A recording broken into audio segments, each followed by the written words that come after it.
Halo Sobat Dunia Seribu Besar, semoga Sobat selalu diberi kesehatan, panjang umur, dan rizki yang melimpah, amin. Sebelum masuk ke alur ceritanya, jangan lupa dukung channel ini ya dengan klik subscribe, like, komen, dan share, terima kasih. Mari kita lanjutkan perjalanan. Li Qiye. Halaman Dristone adalah salah satu dari 12 kuburan. Namun, ketika datang ke tempat-tempat ini, banyak orang akan berpikir tentang tempat pemakaman mayat kuno surgawi atau makam utama yang tidak menyenangkan. Sangat sedikit yang memikirkan tentang halaman. Alasannya adalah halaman itu bahkan lebih misterius dari kedua tempat ini. Siapapun dapat mencoba memasuki tempat pemakaman mayat surgawi, tetapi hal ini tidak berlaku di halamannya. Bahkan mereka yang bisa sampai di halaman akan dibatasi pada pintu masuknya. Tempatnya hanya berjarak satu halaman. Tentu saja, seberapa besarnya, tidak ada seorang pun dalam sejarah yang dapat memastikannya. Faktanya, sangat sedikit orang yang masuk dan keluar lagi, kecuali Kaisar Abadi. Hanya sebagian kecil God King yang berhasil bertahan hidup. Beberapa bahkan mengatakan bahwa halaman itu adalah yang paling berbahaya di antara 12. Li Qiye tidak menolak gagasan ini. Namun, menurutnya, selama ada metode yang tepat, halaman tersebut jauh lebih aman dibandingkan yang lain. Klop, klop, klop. Li Qiye menunggangi kuda kayu di dalam dan segera melihat banyak patung batu.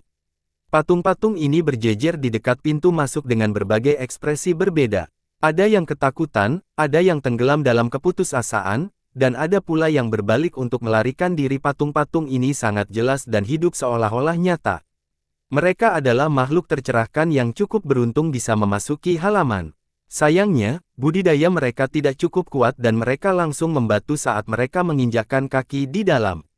Halaman Dristone bukan untuk dimasukkan ke sembarang orang. Li Qiye hanya tenang setelah melihat pemandangan ini. Ini bukan pertama kalinya dia melihat ini.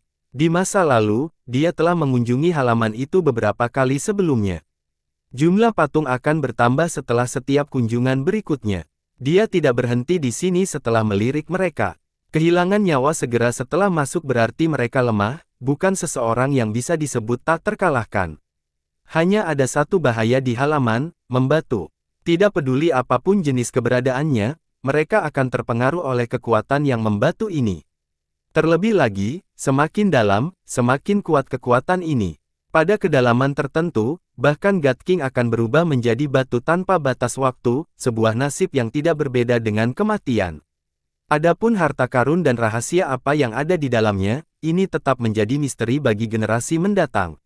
Namun, hal ini tidak menghalangi banyak ahli dan makhluk tak stabil untuk datang ke halaman untuk mencari tahu. Sebagian besar orang-orang ini kehilangan nyawa mereka di sini. Meski begitu, mengatasi masalah membatu tidaklah sulit. Sangat mudah untuk keluar tanpa cedera bahkan jika seseorang bukan Kaisar Abadi. Mereka hanya membutuhkan satu benda agar tidak mempengaruhi proses membatu, kuda kayu. Tentu saja kuda kayu jenis ini sangat langka, tidak lebih dari 5 yang tersedia sepanjang sejarah. Ditambah lagi, keberadaan mereka tidak diketahui, sangat sedikit yang mengetahui keberadaan kuda kayu ini, apalagi pengaruhnya. Di mata para penawar di lapangan golem, Li Qiye yang memperdagangkan buah panjang umur dengan kuda kayu itu hanyalah sebuah kebodohan. Hanya orang seperti Li Qiye yang mengetahui nilai kuda kayu itu dan betapa berharganya kuda itu.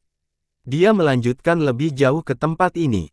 Itu adalah tempat yang berbahaya bagi orang lain, tetapi bagi Li Qiye, ini adalah halaman dengan pemandangan yang bagus. Di sini terdapat paviliun tepi sungai dengan hiasan pegunungan dan mata air. Danau dan sungai juga dapat ditemukan di sekitar area tengah. Itu tidak tampak seperti salah satu dari 12 kuburan, lebih seperti taman yang ditinggalkan milik keluarga kaya. Pepohonan terus bertambah tua di bawah bulan dan matahari yang sepi. Anak sungai terus mengalir tanpa kehadiran ikan dan makhluk air lainnya. Hanya keheningan yang bisa ditemukan di sini, tidak ada tanda-tanda kehidupan di tempat ini. Ini adalah cagar alam yang tenang yang akan bertahan selama jutaan tahun. Li Qiye melanjutkan perjalanannya dengan menunggangi kuda kayunya dan kuku-kuku kakinya yang bergemeretak. Suara ini sepertinya abadi, hanya kudanya yang bergerak di tempat ini. Siapapun yang baru pertama kali datang akan sulit sekali mempercayai bahwa ini adalah Dristone Courtyard, salah satu dari 12 tempat pemakaman. Halamannya sangat luas, tapi tidak ada yang bisa menjelaskan ukuran pastinya. Bahkan ada yang mengatakan bahwa belum ada yang pernah melihat keseluruhan lokasi. Tentu saja, hal ini juga berlaku bagi orang luar. Li Qiye telah mengunjungi seluruh halaman sebelumnya dan telah melihat area yang dianggap belum dijelajahi oleh orang lain. Ada lebih sedikit patung batu di akhir perjalanannya. Namun, patung-patung ini semuanya adalah orang-orang terkenal yang tidak kekurangan God Kings. Skyrain yang mulia, sungguh luar biasa dan pantas mendapatkan peringkatnya. Untuk dapat mencapai tempat ini, Li Qiye mampu mengenali beberapa keberadaan terkenal karena sangat sedikit yang berhasil sampai di sini. Hah, Dewi Peringatan. Begitu cemerlang saat itu, bahkan membuat Kaisar Abadi pingsan. Sungguh takdir yang menyedihkan untuk akhirnya menjadi patung. Li Qiye bertemu dengan patung wanita di sepanjang jalan. Seseorang tidak dapat membedakan wajahnya lagi karena membatu, tetapi kemelekatan dan kecantikan masa lalunya masih terlihat jelas. Idol Genbis, untuk apa kamu lari ke sini? Apakah kamu tidak ingat? Tempat tinggalmu menyebabkan begitu banyak orang mengeluarkan air liur. Li Qiye melanjutkan dan tidak bisa menahan senyum ketika dia melihat seekor binatang yang menyerupai naga, ular, dan juga anjing. Satu pedang untuk mencapai pengobatan ilahi, pedang yang luar biasa. Membatu begitu lama namun energi pedang masih tetap ada. Li Qiye melihat patung pemegang pedang jauh di dalam. Itu masih memancarkan aura pedang yang menakutkan, bahkan dia harus menyuarakan pujiannya. Peri hati cerah, untuk apa? Ada juga satu patung yang membuatnya berhenti. Dia merasakan kesedihan yang aneh saat dia menghela nafas. Perjalanan berlanjut. Di tempat ini, banyak jalan setapak yang membentang ke segala arah. Li Qiye memilih salah satu dari mereka dan bertemu dengan banyak makhluk tak stabil yang membatu, banyak di antaranya ia kenali. Sebelum mencapai tujuannya, dia mendengar tangisan samar di kejauhan. "Tolong, selamatkan aku!" Teriakan minta tolong yang lemah. Itu sangat lemah, seolah-olah pembicaranya akan terjatuh kapan saja. Tidak peduli siapa mereka, orang tidak akan bisa mengabaikan seruan ini, seolah-olah ada pesona jahat di dalamnya. Mereka tidak punya pilihan selain mengikuti permohonan tersebut. Namun, jika mereka bisa tetap tenang dan khawatir, mereka akan menemukan sesuatu yang aneh. Bukankah seharusnya ada orang yang hidup di tempat ini, jadi dari mana datangnya tangisan ini? Li Qiye berevolusi setelah mendengar permintaan bantuan ini. Dia mempercepat kuda kayunya dan pergi menuju panggilan itu. Setelah beberapa saat, dia akhirnya berhasil sampai ke lokasi asal panggilan darurat tersebut. Itu adalah tebing yang menghadap ke jurang yang tidak terlihat. Namun, teriakan minta tolong datang dari bawah. Saat dia tiba, kilau keemasan tiba-tiba muncul di langit. Teratai berkilauan yang tak terhitung banyaknya melayang ke bawah saat seseorang turun dari atas. Ia ditemani oleh banyak fenomena, termasuk naga emas dengan dia abadi yang menghantui. Setiap langkahnya menciptakan bunga teratai sementara mata air keemasan mengalir di antara awan. Itu adalah seorang lelaki tua dengan energi abadi yang melayang di sekelilingnya. Meskipun tidak ada yang bisa melihat wajah aslinya, dia membawa atmosfer ilahi yang menindas seolah-olah dia adalah makhluk abadi yang abadi dari atas. Siapapun akan terkejut melihat ini, mereka akan benar-benar percaya bahwa mereka telah bertemu dengan makhluk abadi yang legendaris. Teman kecil, dari mana asalmu? Orang tua yang abadi ini memiliki suara yang sangat baik. Baiklah, kakek tua, ilusimu mungkin bisa menipu orang lain, tapi jangan coba tipu muslihat kecil ini di depanku. Li Qiye tersenyum dan berkata, kamu bahkan tidak bisa melihatku namun kamu masih ingin memperdayaku. Ais, setelah jutaan tahun, metodemu masih sangat buruk. Siapa kamu? Orang tua dengan aura abadinya dengan cepat berubah menjadi dewa yang menggelora.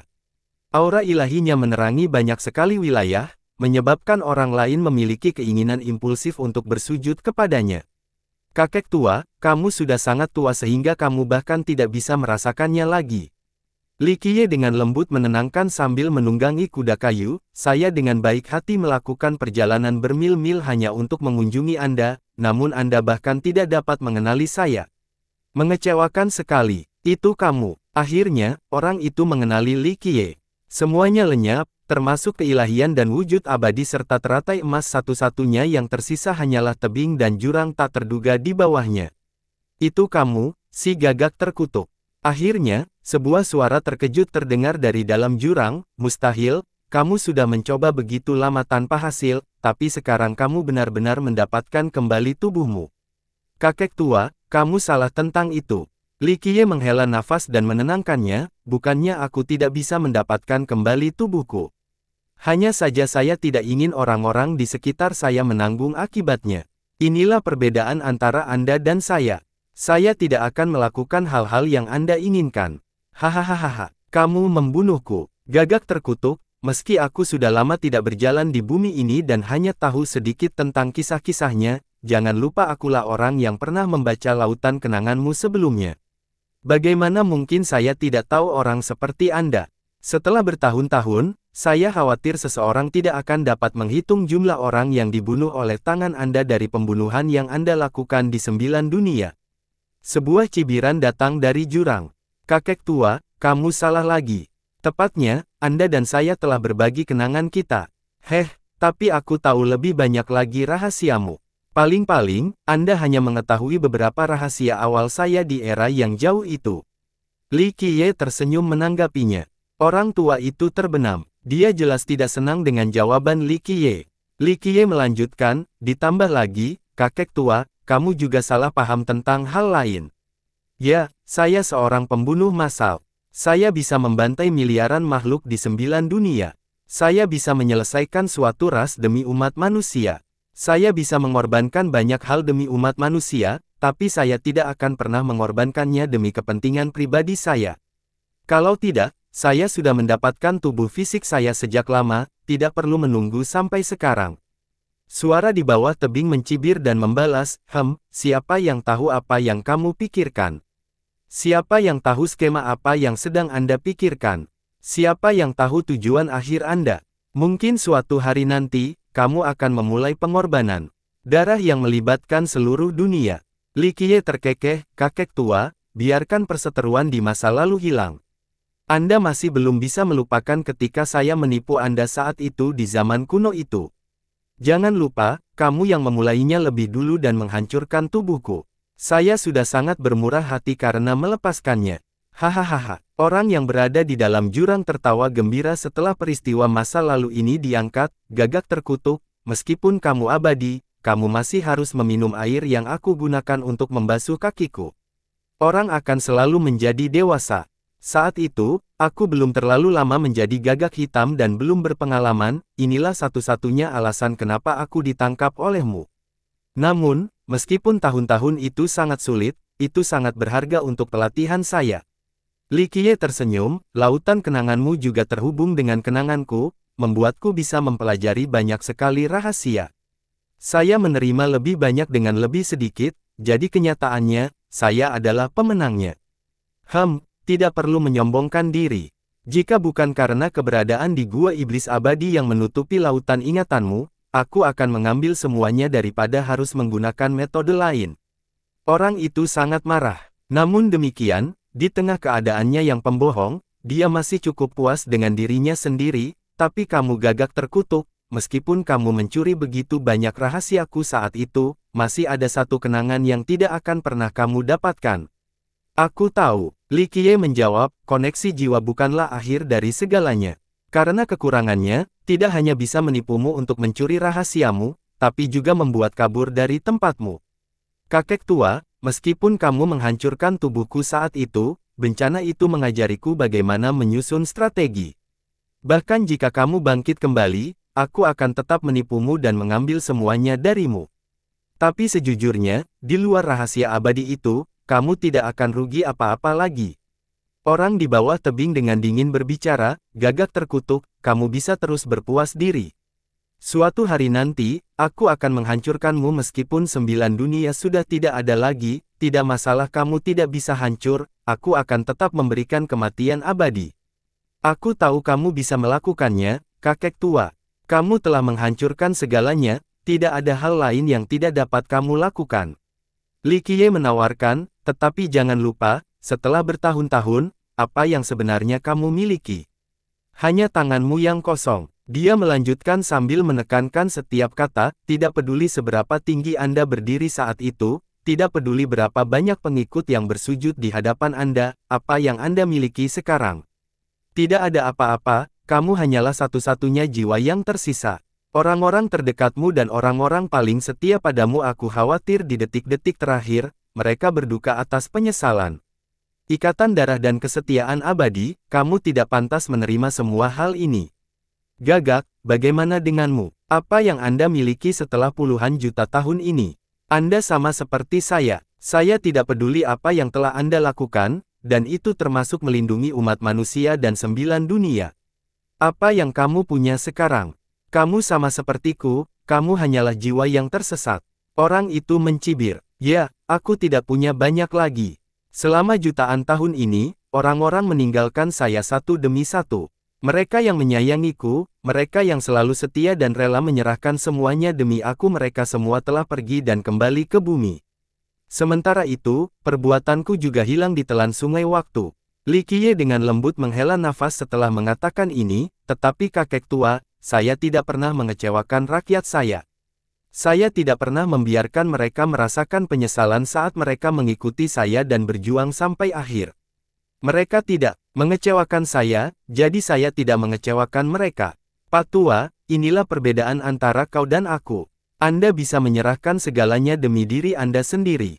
Anda tidak memiliki keuntungan. Li Qiye melanjutkan, saya tidak menyangkal bahwa saya telah mendominasi dan kehilangan banyak hal dan bahwa saya telah membuat beberapa kesalahan, tapi tidak peduli apa yang terjadi di masa depan, tidak peduli apa keinginan saya tidak akan pernah melanggar keinginan saya, intinya. Bahkan tidak satu langkah pun. Orang itu berkata dengan nada riang, terus kenapa? Berabad-abad lamanya tidak menghasilkan apa-apa, namun saya tidak menyesal. Li Qiye terkekeh, saya juga tidak menyesal karena hal itu membedakan saya dari Anda. Meskipun kamu luar biasa menentang surga saat itu, di mataku, kamu tidak lebih dari seorang bajingan. Keduanya tanpa penyesalan, namun, penyesalan mereka berbeda. Haha, benar, aku bajingan, tapi di mataku, kamu juga bajingan. Orang tersebut menjawab, tahun itu, Anda berhasil mencapai ujung lokasi itu. Anda bisa saja melakukan pekerjaan yang lebih luar biasa lagi, namun jika saya tidak salah, Anda melepaskan kesempatan yang sangat bagus tersebut karena Anda ingin tetap setia pada apa yang disebut sebagai keuntungan. Aku tahu, tapi aku tidak menyesal. Li Qiye mendengus. Suatu saat kamu akan menyesalinya. Ketika hari itu tiba dan kamu benar-benar menghadapi konsekuensinya, kamu akan menyesali kenyataan bahwa kamu tidak cukup kejam. Orang yang berada di dasar tebing mencibir. Kakek tua, kamu salah. Saya telah menghadapi konsekuensinya sebelumnya, dan saya masih hidup sampai sekarang. Meskipun prosesnya sangat sulit, nyaris tidak terganggu, saya tetap tidak menyesal. Suatu hari, saya akan bangkit kembali. Pada hari itu, apapun yang terjadi, saya tetap tidak akan melewati batas. Sesederhana itu, Li Qiye berbicara sambil tersenyum tipis. Hal ini disambut dengan keheningan yang lama. Sepertinya orang itu tidak mau mengatakan apa yang ada di pikirannya. Setelah beberapa saat, dia mengubah topik, perjalananmu ke sini kali ini bukan untuk menemuiku, bukan? Atau mungkin kamu masih belum menyerah dan ingin mendapatkan rahasia itu? Li Qiye sambil tersenyum berkata, kamu kenal aku adalah seseorang yang sentimental terhadap teman. Apapun yang terjadi saat itu, setidaknya kita masih saling mengenal, ya. Tidak mudah untuk datang ke sini, jadi setidaknya aku harus bertemu dengan seorang teman lama. Jangan beri aku omongan kosong ini. Keluar saja kotoranmu. Orang itu mencibir. Li Qiye menjawab dengan santai, kakek tua, kenapa terburu-buru? Kamu masih belum mati setelah sekian lama, dan kamu juga tidak akan keluar. Kita masih punya banyak waktu tersisa, jadi kenapa kita tidak meluangkan waktu untuk ngobrol? Ditambah lagi, berapa generasi yang dibutuhkan seseorang untuk benar-benar datang ke tempat ini? Tentang apa? Tentang rahasia itu. Orang itu tersedak. Li Qiye menjawab, Anda seharusnya berterima kasih kepada saya karena telah datang untuk tiba dengan Anda. Selama jutaan tahun, Anda bahkan tidak dapat menemukan hantu di sini. Ini adalah kesempatan sekali seumur hidup untuk memiliki seseorang untuk diajak bicara. Dia tersenyum dan melanjutkan, tentu saja, jika Anda ingin membicarakan rahasia itu, saya akan dengan senang hati mendengarkannya. Orang di bawah tidak bisa menahan tawa, haha, Gagak terkutuk, kamu masih belum menyerah berharap untuk hal itu. Oke, aku bisa melakukan penyesuaian, tapi kamu harus menyeretku keluar dari tempat terkutuk ini dulu. Menyeretmu keluar. Li Qiyi juga mulai tertawa, kakek tua, kamu hanya sedang melamun. Anda tahu lebih baik dari siapapun bahwa hal itu tidak mungkin. Selama langit yang tinggi tetap kokoh, Anda tidak akan pernah melihat matahari. Lagi, kamu bertindak terlalu jauh pada saat itu, jadi tidak ada kemungkinan kamu bisa melarikan diri dari situ. Hahaha, orang di bawah tertawa terbahak-bahak, Gagak, koreksi aku kalau aku salah, tapi kamu bilang tidak ada apapun di dunia ini yang tidak bisa kamu lakukan. Bagaimana sekarang? Apakah kamu takut gagal sampai kamu menyerah? Kakek tua, kata-katamu tidak ada artinya. Faktanya, saya telah gagal berkali-kali dalam jutaan tahun terakhir, terlalu sering untuk dihitung. Li Qiyi perlahan berkata, namun, saya sebenarnya punya cara untuk menyelesaikan masalah Anda. Masalahnya adalah Anda seharusnya sudah tahu bahwa saya tidak mungkin melakukannya. Saya lebih suka tidak mengetahui rahasia itu daripada membiarkan Anda keluar. Melepaskanmu. Harganya terlalu tinggi untuk saya bayar. Orang yang berada di bawah tebing mencemooh jawaban ini, oh, betapa mengagumkannya dirimu, Gagak. Tapi jangan lupa, banyak orang di dunia ini yang menginginkan apa yang aku punya. Bahkan Kaisar Abadi tidak akan mampu menahan godaan untuk mematikannya. Benarkah? Li Qiyi terkekeh, kakek tua, apakah ekosistem kamu bisa sukses? Kita tidak akan membahas masa lalu, tapi baru-baru ini, jangan berpikir bahwa saya tidak tahu tentang Anda yang mencoba menggoda Kaisar Abadi Takong. Tapi pada akhirnya, apakah dia menyelamatkanmu? Bahkan tidak menyebutkan apakah dia mampu melakukan hal seperti itu, bahkan jika dia melakukannya. Li Qiyi bersinar saat ini. Gagak, berapa lama kamu bisa tetap sombong? Perhatikan atau Anda akan terseret dari posisi Anda sebelum Anda menyadarinya. Akan sangat memalukan jika pada akhirnya kamu dihancurkan oleh Kaisar Abadi. Orang di bawah juga mencibir. Ya, hanya Kaisar Abadi. Tidak peduli mana, jika mereka berani menghalangi jalanku, aku akan membunuh mereka. Bukannya aku belum pernah membunuh Kaisar Abadi sebelumnya. Dengan itu, matanya menjadi dingin ketika dia perlahan berkata, kamu seharusnya melihat apa yang telah aku lakukan saat itu. Kaisar dan Dewa Abadi, jika mereka melanggar prinsipku, aku akan membantai mereka. Kakek tua, jangan berpikir aku tidak tahu apa yang kamu coba lakukan agar Kaisar Abadi Takong melakukannya. Sayangnya, dia hanya bisa bermain bagus saat aku menjaga dunia Kaisar Fana dan 8 lainnya. Dia bebas untuk terus menjadi kaisar, tapi jika dia tidak menghormati kita. Orang di bawah mencibir dan berkata, Gagak, apakah kamu berani melepaskanku? Kita bisa bermain lagi di generasi ini. Saya tahu bahwa Anda adalah tiran dari generasi ke generasi dan nama tertinggi Anda telah terukir selama ribuan tahun, tetapi apakah Anda ingin mencoba rasa kekalahan? Li Qiyi dengan tenang menjawab, kakek tua, saya tidak tahu apakah Anda serius atau tidak, tapi saya akan jujur. Kamu terlalu menganggap dirimu sendiri dan masih menganggapku sebagai burung gagak saat itu. Biarpun kamu bisa meninggalkan tempat ini, kamu bukan lagi tandinganku. Aku bisa melarikan diri dan menipumu saat itu, jadi sekarang, aku pasti bisa membawamu menuju kematian. Orang-orang di bawah terpapar dan kemudian dengan dingin berkata, baiklah, kalau begitu, Anda dan saya tidak perlu berkata apa-apa. Li Qiyi juga tidak peduli, dia hanya berkata dengan santai, kakek tua, aku datang kali ini bukan hanya untuk melihat dan mengajakmu tentang rahasia lama, tapi juga untuk mengucapkan selamat tinggal. Anda tahu bahwa saya telah mendapatkan kembali tubuh saya, jadi ini berarti sudah waktunya bagi saya untuk menjadi besar. Perhitungan jutaan tahun akhirnya menghasilkan hasil. Kesuksesan itu baik-baik saja, tetapi kegagalan juga baik-baik saja. Saat aku berusaha keras kembali ke sana, aku akan menjadi abadi dan tidak akan kembali, jadi aku di sini untuk mengucapkan selamat tinggal. Padamu, terlepas dari balas dendam kami dan apakah kamu bajingan atau bukan bagaimana aku harus mengembalikan ini pada percobaan pertamaku, aku menggunakan beberapa gerakan darimu, jadi aku harus berterima kasih padamu untuk itu. Tanpa rahasiamu itu, aku harus membuang lebih banyak tenaga. Biarkan masa lalu berlalu, semuanya akan berakhir dengan perang yang akan datang. Sayangnya, sayang sekali Anda mungkin tidak dapat melihatnya. Setelah itu, Li Qiye pergi dengan menunggangi kuda kayunya. Gagak terkutuk. Li Qiye belum sampai jauh sebelum orang di bawah berbicara, apakah kamu pikir kamu bisa menang? Jadi bagaimana jika aku kalah? Li Qiye dengan acuh tak acuh tersenyum dan menjawab dengan sikap riang, bagi yang lain, menjadi kaisar abadi adalah cita-cita utama mereka. Tapi di suatu tempat, aku hanya ingin sebuah jawaban. Baik para dewa maupun surga yang jahat tidak akan mampu menghalangi pencarianku. Saya dan mereka yang bersama saya telah menghabiskan terlalu banyak upaya di jalur ini, jadi kami memerlukan jawaban.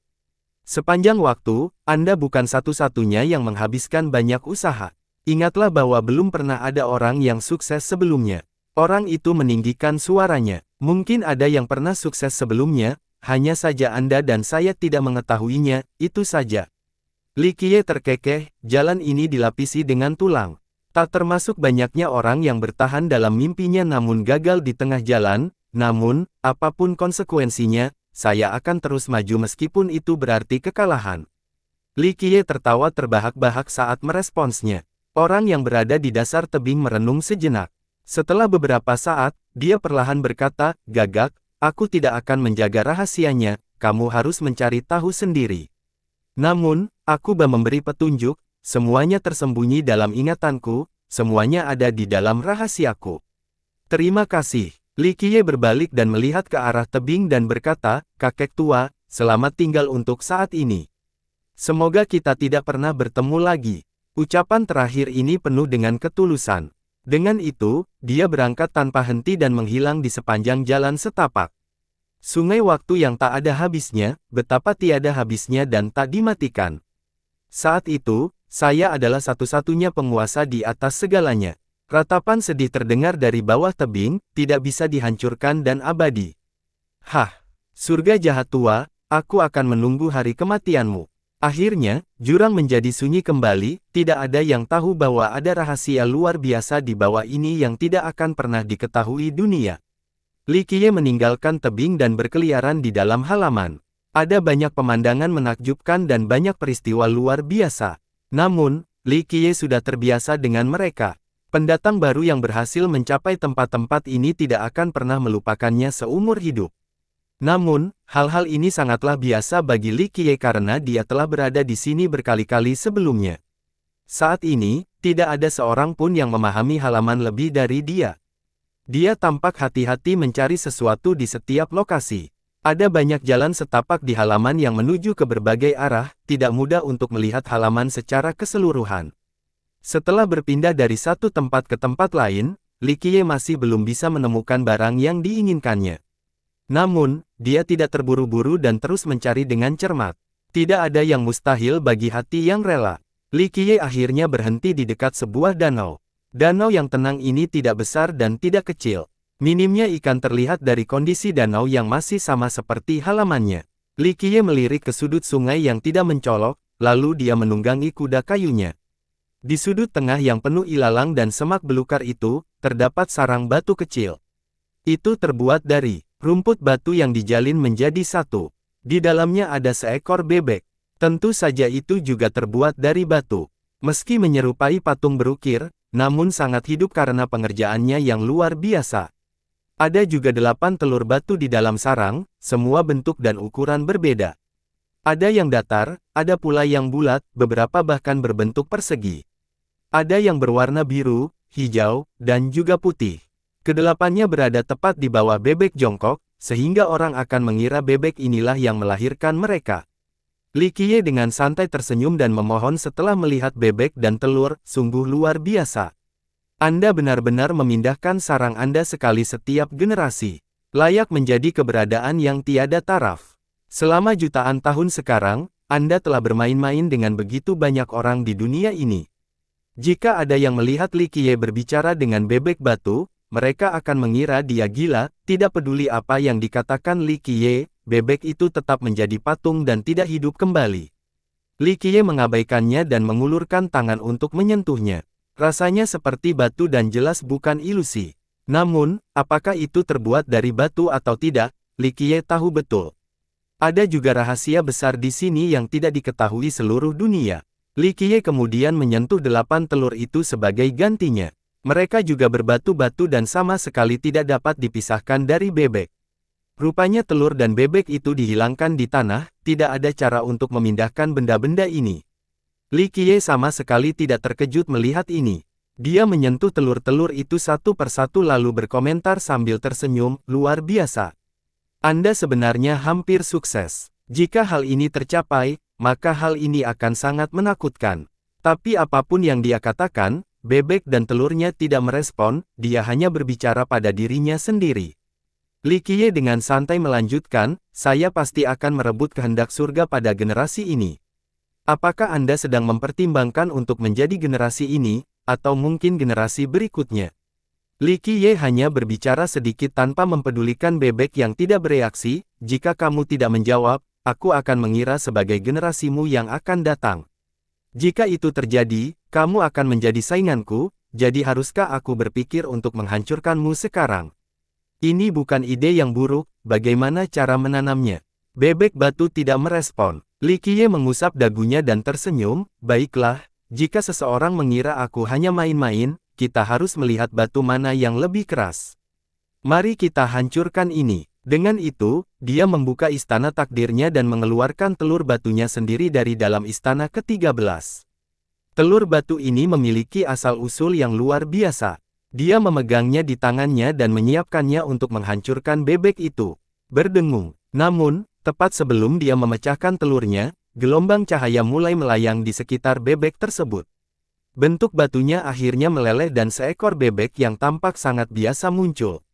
Nak, kamu menang. Katakan saja jika ada yang ingin Anda katakan.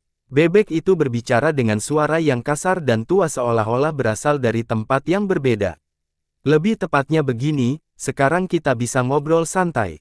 Li Qiye tertawa lalu melihat telur batu di tangannya sambil berkata, sepertinya telurku jauh lebih keras darimu. Dia memperoleh telur batu yang tak terduga ini dari tempat pemakaman mayat surgawi. Itu telah menelan air bintang segudang dalam jumlah yang tidak masuk akal. Ada juga banyak rahasia yang menggemparkan yang tersembunyi di dalamnya.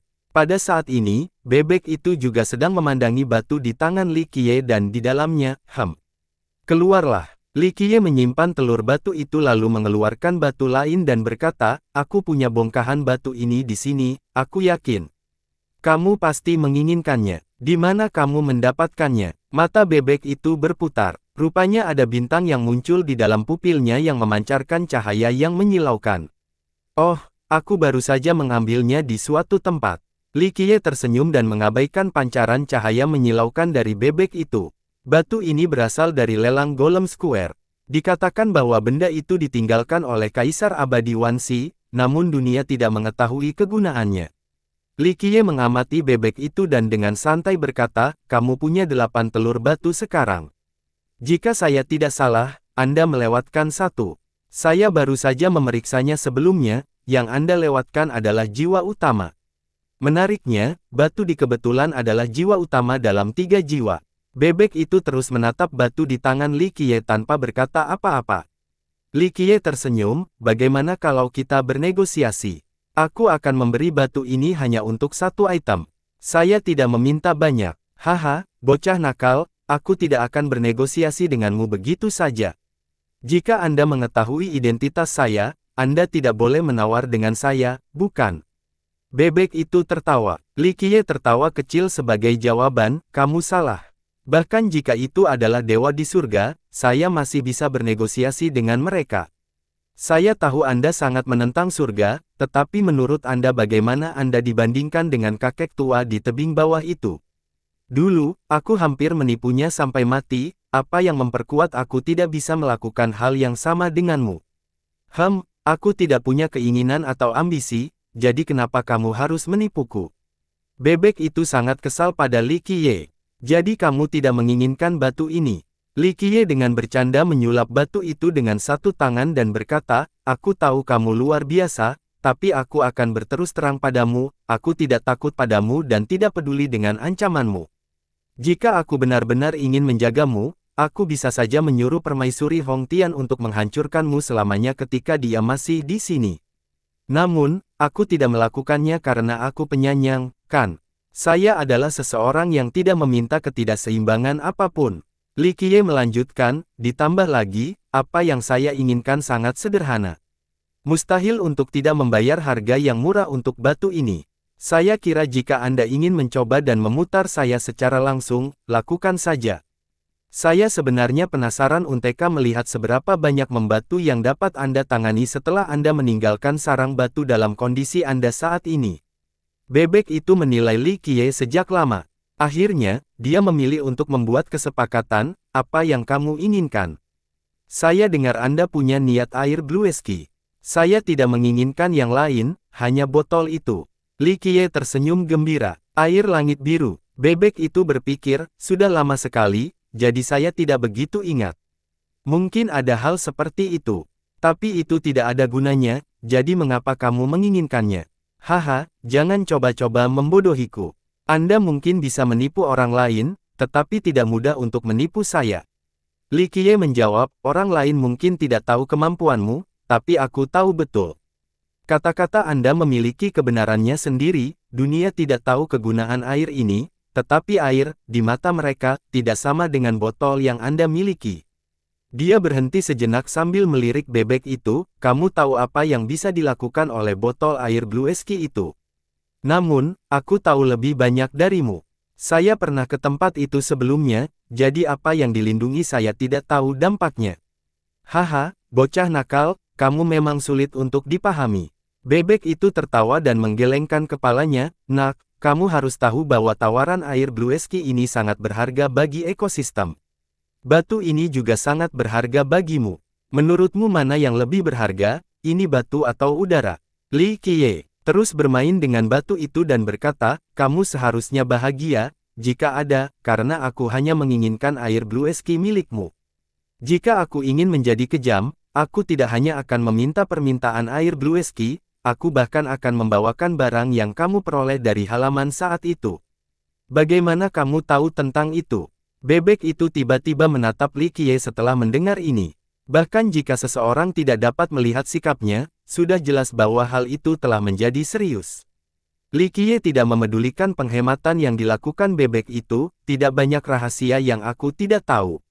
Ditambah lagi, aku sudah lama mencari di halaman jadi bisa dimengerti jika mengetahui beberapa rahasia, kan? Bebek itu hanya mendengus untuk menunjukkan kekesalannya terhadap Li Qiye, ia tidak mengatakan apapun lagi. Li Qiye menatap bebek itu, sama seperti sebelumnya, sepakat atau tidak. Jika engkau tidak bersedia berdagang, maka aku akan membuang batu ini sampai ke pelosok negeri ini. Kami akan melihat apakah Anda dapat menemukannya atau tidak. Tidak ada gunanya meskipun kamu memiliki air Blue Whiskey. Bebek itu menggelengkan kepalanya, hal lainnya tidak mungkin diperoleh. Apa gunanya memiliki air? Li Qiye berkata sambil tersenyum, jangan lupa, saya adalah seseorang yang pernah ke tempat lain itu. Terlebih lagi, Anda benar-benar meremehkan kemampuan saya sebagai tiran segala usia. Kamu dan aku, kita berbeda. Kehidupan kekalmu bergantung pada perubahanmu menjadi batu di tempat ini, tapi aku bisa melakukan perjalanan ke 9 dunia. Apa menurutmu masih sulit bagiku untuk mendapatkan item? Bebek itu menatap Li Qiye beberapa saat sekali lagi. Pada akhirnya, dengan enggan ia melemparkan botol kecil ke arah Li Qiye dan berkata, ambillah, saya telah menghabiskan banyak usaha untuk mendapatkan botol ini. Saya selalu ingin pergi ke tempat itu untuk melihat-lihat juga, tapi saya melewatkan hal lain. Kamu bisa meninggalkan tempat ini sekarang. Li Qiye dengan malu-malu tersenyum, tetapi meskipun Anda bisa, menurut Anda berapa kemungkinan Anda mendapatkan item lain itu? Menurut Anda, berapa lama Anda harus menunggu? 1 generasi, 2, mungkin 3, atau 10. Berapa lama kamu menunggu yang lain muncul saat itu? Bebek itu mendengus. Li Qiye tersenyum, item itu didasarkan pada keberuntungan seseorang, sangat sulit untuk memaksakan hal tersebut. Namun, saya adalah orang yang kuat. Butuh 5 generasi menunggu sebelum saya mendapatkannya. Bebek itu merenung setelah mendengar jawaban ini. Kesabaran seperti ini hanya bisa dilakukan oleh seseorang yang benar-benar memiliki hidup kekal. Bentuk batunya yang abadi tidak memungkinkannya mengikuti proses yang sama. Li Qiye menyingkirkan air blue ski dan melemparkan batu yang ditinggalkan sang kaisar ke bebek sambil tersenyum, "Selamat, kamu telah menunggu cukup lama untuk mengumpulkan 3 jiwa dan 6 roh. Akhirnya selesai." Bebek itu mendengus dan menatap Li Qiye. Ia merenung sejenak sebelum berbicara, "Nak, bagaimana kalau kita membuat kesepakatan lagi? Berikan aku batumu dari sebelumnya dan aku akan memberimu barang yang aku terima dari halaman, bagaimana dengan itu?" Bebek itu mengacu pada batu yang meminum air bintang segudang dalam jumlah besar. "Tidak, batu itu sangat berharga dan saya tidak akan menukarnya dengan apapun, kecuali Anda dapat membawa surga penjahat lama ke sini." Li Qiye tersenyum dan menggelengkan kepalanya. Kamu harusnya tahu kalau itemku juga sangat menantang surga." Bebek itu mencoba membujuknya, "Jika kamu memiliki barang milikku ini, banyak sekali alam dan penghuninya akan gemetar ketakutan begitu mereka mengetahuinya." Li Qiye tersenyum, "Saya tahu bahwa barang Anda adalah harta karun yang nyata, namun di mata saya, batu saya bahkan lebih berharga daripada harta Anda." Sudahlah, kamu terlalu buta untuk menyadari nilainya." Bebek itu bercampur kesal dan hanya bisa menyerah. "Oke, itu perdagangan yang bagus. Aku tidak akan mengganggumu lagi. Teruslah hidup selamanya. Saya harap Anda dapat memperoleh kelahiran kembali." Li Qiye tersenyum dan menunggangi kuda kayunya pergi. Bebek itu ditemukan lagi. Li Qiye berhenti dan tersenyum setelah berbalik, "Ada hal lain yang ada dalam pikiranmu?" Bebek itu berpikir sejenak sebelum memandangnya dan berkata, "Saya tidak ingat banyak hal lagi, tapi saya khawatir tentang beberapa hal. Kalau tidak salah, kamu bilang kamu pernah ke sana sebelumnya, kan?" "Ya, tidak hanya sekali saja. Apa yang ingin kamu ketahui?" Li Qiye dengan lembut mengangguk. Ia melanjutkan pertanyaannya, Saya bertanya-tanya, bagaimana keadaan di sana sekarang?" "Saya mengerti." Li Qiye tersenyum, "Mereka yang memiliki ingatan pasti akan merindukan sesuatu. Karena Anda sudah lupa, saya tidak akan membicarakan detailnya. Saya hanya akan mengatakan bahwa ini makmur, tidak peduli rasnya, mereka berkembang biak dengan baik. Inilah tujuan makhluk hidup." Bebek itu terdiam setelah mendengar ini, tidak ada yang bisa membaca pikiran saat ini. "Sejujurnya, saya merasa Anda telah melakukan pekerjaan dengan baik dalam hal ini." Li Qiye tersenyum, "Walaupun beberapa orang menyebutmu bajingan, sampah tak berguna, sebenarnya, kurasa sekarang lebih tepat menyebutmu sampah batu." Li Qiye berkemah leluconnya sendiri sebelum melanjutkan, "Tidak peduli apa yang mereka katakan tentangmu, menurutku apa yang telah kamu lakukan cukup keren, lagi pula, bagi para dewa itu, lebih sulit menelan daripada seekor lalat. Sejujurnya, saya tidak pernah menyukai bajingan itu." Dia mengakhirinya dengan seringai sombong. Bebek yang pendiam kembali melihatnya dan bertanya, "Apa yang akan kamu lakukan di masa depan?" "Jangan mencoba menebak." Li Qiye menggelengkan kepalanya, "Kami berbeda. Saya tidak punya tanggung jawab sama sekali. Semua yang saya lakukan adalah untuk diri saya sendiri, jadi saya tidak pernah memikirkan hal lain." "Benarkah?" Bebek itu menatap ke arah Li Qiye dan berkata, "Meskipun aku belum meninggalkan tempat ini, aku telah mendengar beberapa kaisar abadi berbicara tentangmu, terutama Kaisar Abadi Minren. Dia berkata bahwa Anda telah melindungi umat manusia. Pernahkah Anda berpikir untuk mencapai level berikutnya? Seperti apa? Seperti apa yang kamu lakukan di masa lalu, atau mungkin apa yang dilakukan Kaisar Abadi Fei Yang?" "Hahaha." Li Qiye menggelengkan kepalanya, "Sejujurnya, aku tidak tertarik dengan masalah itu. Ditambah lagi, apakah kamu ingin aku melakukan hal itu?" Bebek itu merenung sebelum menjawab, "Mungkin Kaisar Abadi Minren ingin kamu melakukannya."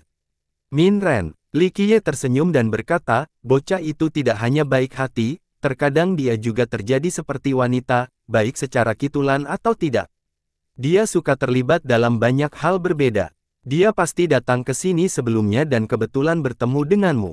Mungkin dia menceritakan beberapa hal yang diserapnya kepada Anda. Sayangnya, bocah nakal itu juga pergi dengan sangat cepat. Jika saya tidak salah, Andalah yang memberikan beberapa tip. Saya sudah lupa." Bebek itu ringkasan, "Igatanku semakin buruk dan aku melupakan beberapa hal seolah-olah itu hanya mimpi belaka. Melupakan adalah hal yang baik, tidak bisa melupakan adalah rasa sakit yang sesungguhnya." Li Qiye tersenyum, tapi katanya membawa kesedihan yang tidak bisa disimpati oleh orang biasa. Dia memandangi bebek itu dan berkata, jika ada, kamu harusnya bahagia. Semakin banyak Anda lupa, semakin dekat Anda dengan kesuksesan. Hari itu akan tiba ketika kamu benar-benar melupakan segalanya. Bebek menjadi sedikit emosional dan berkata, mungkin melupakan bukanlah hal yang buruk. Setelah lupa, rasanya seperti terlahir kembali. Li Qiye sambil tersenyum menyatakan, acara seperti ini layak untuk dirayakan. Kelahiran kembali, sesuatu yang diinginkan banyak orang. Jika Anda berhasil, itu akan menjadi keajaiban selama ribuan tahun, sebuah pencapaian yang akan dikagumi oleh banyak kaisar.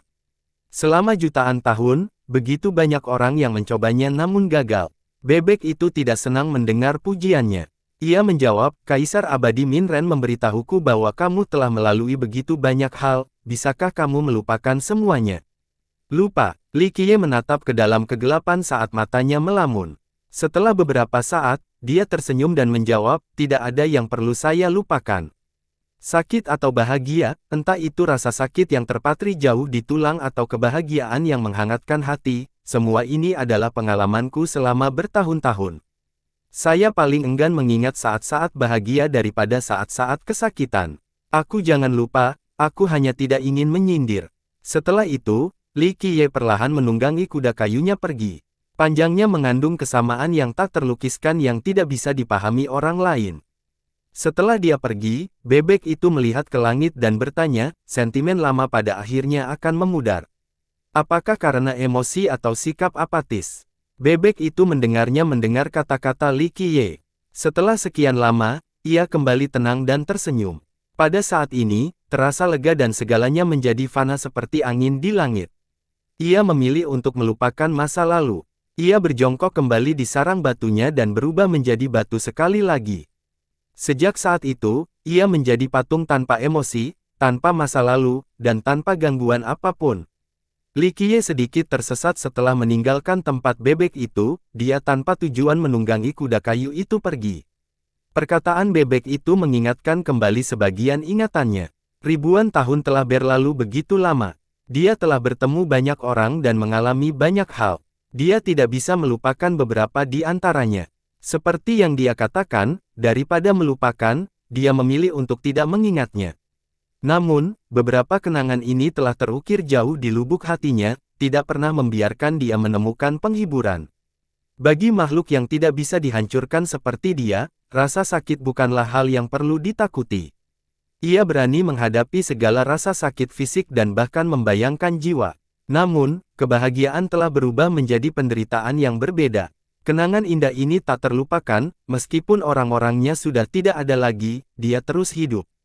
Inilah harga hidup kekal. Setelah beberapa saat, dia menjadi tenang dan tersenyum pahit sebelum bergumam pada dirinya sendiri, aneh sekali, sejak kapan aku menjadi begitu sentimental.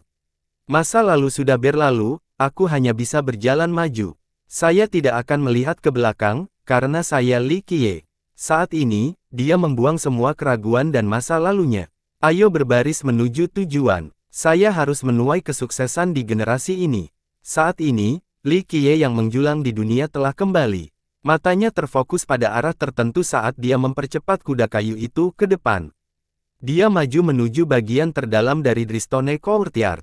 Seiring berjalannya waktu, kekuatan membatu menjadi semakin kuat. Apalagi, patung batu di kawasan itu sangat sedikit.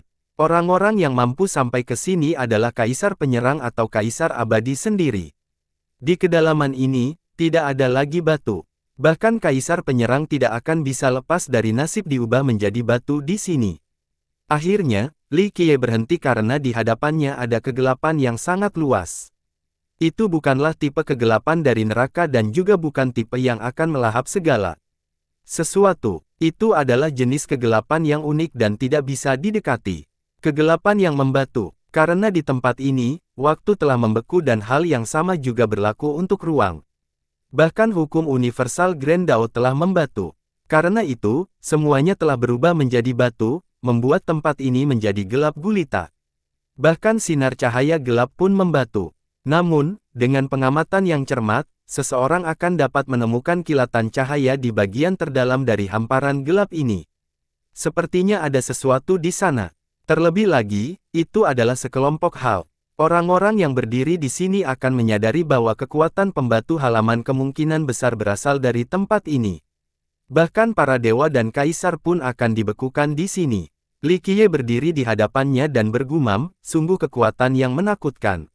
Dunia tidak akan pernah mempercayai hal ini. Mungkin bahkan kaisar abadi tidak akan mampu menanggungnya setelah berjalan masuk. Dia menatap bagian terdalam dari kegelapan ini. Di dalamnya ada misteri yang harus dia coba dapatkan. Semua kaisar abadi telah gagal. Namun, saya harus sukses di generasi ini, saya tidak akan pernah menyerah. Li Qiye perlahan mengucapkannya sambil menatap kegelapan.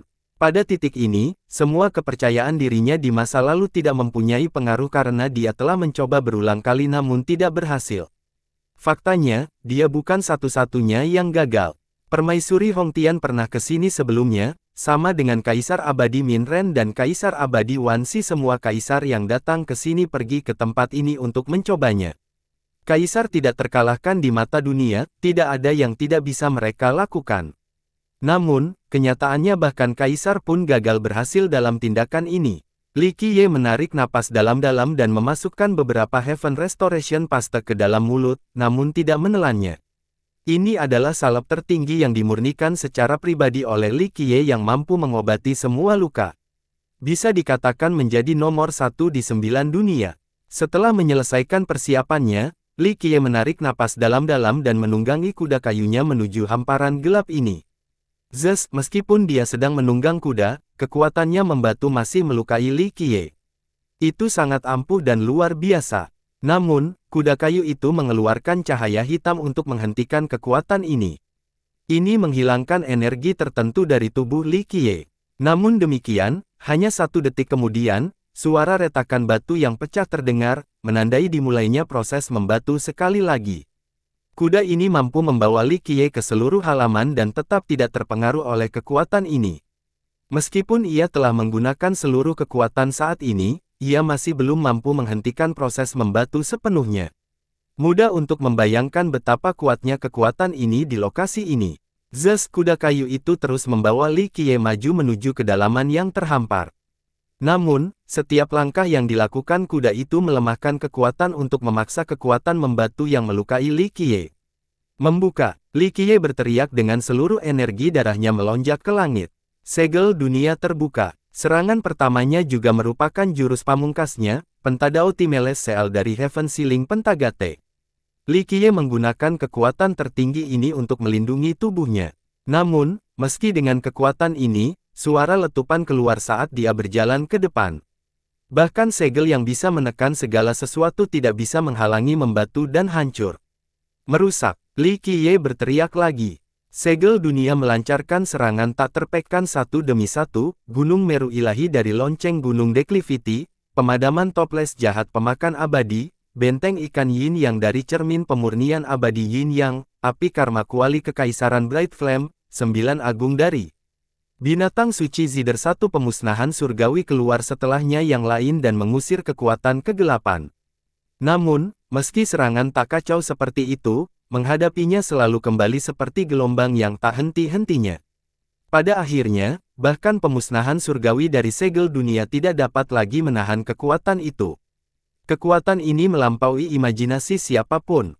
Perlu diingat bahwa bahkan garis keturunan-keturunan pun akan hancur di bawah serangan Li Qiye yang tak henti-hentinya.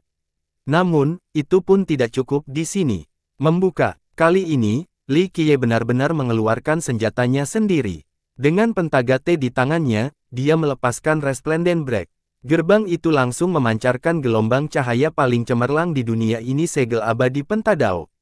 Serangan sebenarnya akhirnya menghentikan kekuatan membatu. Li Qiye tidak berhenti dan terus melangkah maju. Namun, dia sangat sadar bahwa serangan ini pun tidak akan mampu menghentikan kekuatan ini lebih jauh. Zes, seperti yang dia duga, suara itu terdengar lagi. Pasukan membatu akhirnya berhasil melakukan serangan balik terhadap Pentadao saat gerbang secara tahapan kehilangan kekuatan. Mati! Dengan teriakan, 13 istana menjulang ke langit. Mereka membuka dan kelompok leluhur ginseng melompat keluar. Ledakan, istirahat luar biasa lainnya keluar. Cermin abadi yin yang keluar. 10 dunia mulai melayang di sekitar benteng raksasa. Ikan yin yang tak terhitung banyaknya berubah menjadi simbol yin yang sangat besar dan membangun sebuah Grand Dao tertinggi untuk Li Qiye. Ini adalah serangan pamungkas cermin itu. Ia mampu membunuh para God King karena menghentikan kekuatan membatu yang bekerja pada Li Qiye. Pada saat yang sama, obat-obatan abadi berada di sebelah Li Qiye. Leluhur ginseng menuangkan jus ginseng dalam jumlah besar. Peoni cedera abadi berusaha keras untuk menyembuhkan luka akibat proses pembatu. Reinkarnasi Heavenly Soulfin berfungsi seolah-olah ia mengendalikan jiwa melalui siklus hidup dan mati sehingga dapat melindungi Li Qiye. Pohon prajurit membuka sulur dan dedaunannya lalu menggunakan kekuatan kehidupannya yang tak ada habisnya. Namun, semakin Li Qiye maju ke depan, semakin banyak perlawanan yang ia temui. Senjata-senjata Li Qiye melancarkan serangan satu demi satu, namun pertarungannya masih kalah. 13 istananya sudah berada di langit sementara 4 immortal fisik melepaskan kekuatan terkuat mereka. Pada detik ini, Li Qiye berada dalam kondisi terkuatnya, kondisi yang mampu membunuh para dewa dan iblis. Terlepas dari semua ini, dia tidak bisa menghentikan kekuatan kegelapan yang selalu muncul lagi dan lagi. Pada kedalaman tertentu, luka yang disebabkan oleh proses membatu hampir tidak mungkin terjadi. Untungnya, Li Qiye telah menyiapkan Heaven Restoration Paste. Dengan efeknya dan kekuatan peoni cedera abadi, Li Qiye mampu menahan luka-lukanya. Sial, jika ini terus berlanjut, kita akan kehabisan tenaga. Leluhur ginseng harus menangis. Mereka juga menderita kerugian yang sangat besar. Ambil ini, pulihkan sebentar. Li Qiye mengeluarkan 5 sulur abadi, akar tertua dari 5 ginseng abadi. Itu besar dan kasar dengan efek pengobatan yang terlalu berat untuk ditanggung oleh siapapun. Apalagi Li Qiye tidak bisa memakan akarnya sendirian. Itu adalah suplemen yang paling unggul. Obat-obatan abadi sangat gembira setelah melihat ini. Mereka memberi Li Qiye satu bagian sementara mereka membagi sisanya di antara kelompok. Setelah mengonsumsi suplemen tersebut, kelompok tersebut menjadi bersemangat sekali lagi dan berseru, "Bagus!" Mereka menggunakan seluruh kekuatan mereka untuk mendukung Li Qiye sekali lagi.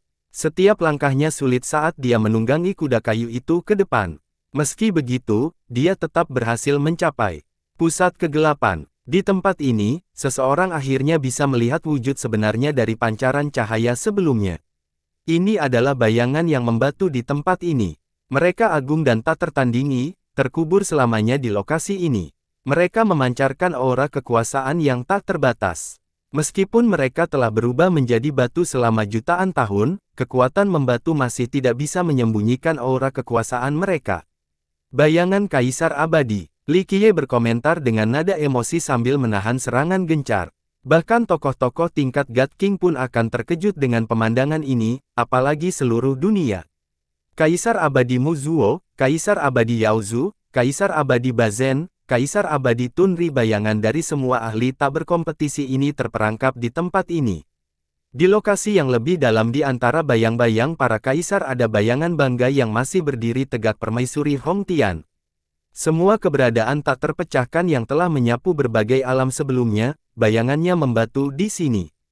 Li Qiye melirik bayangan permaisuri Hong Tian dan hanya menghela nafas pelan. Namun, dia tidak punya waktu untuk menenangkan diri. Dia meraung untuk melawan kekuatan. Banyaknya bayangan kekuasaan yang tersegel di sini adalah pemandangan yang menakutkan untuk dilihat. Selama jutaan tahun, banyak kaisar mengunjungi Dristone Courtyard.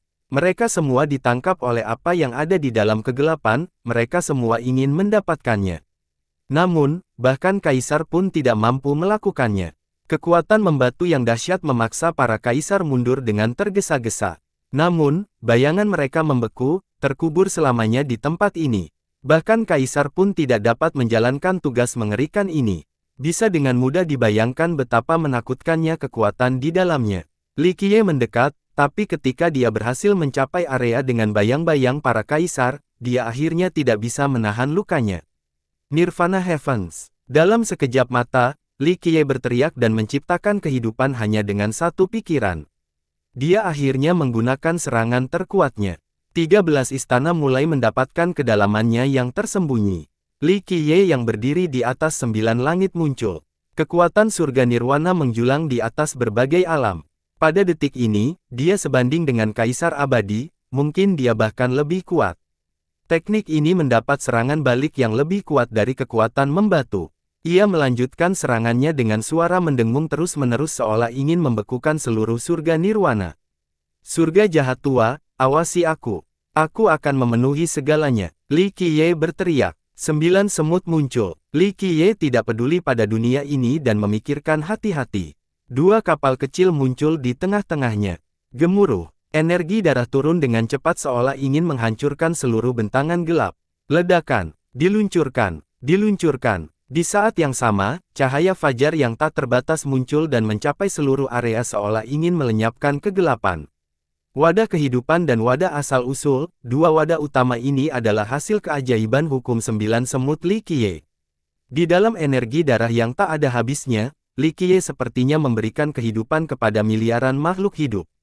Cahaya fajar terus menyebar seolah-olah Li Qiye sedang membuka domain baru, seolah-olah dia sedang menciptakan 9 dunia baru bersama dengan dunia yang tak terhitung jumlahnya di dalamnya.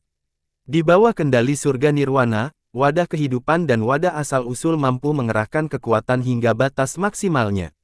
Itu akan memecahkan kegelapan dan menekan kekuatan terkuat di tempat ini.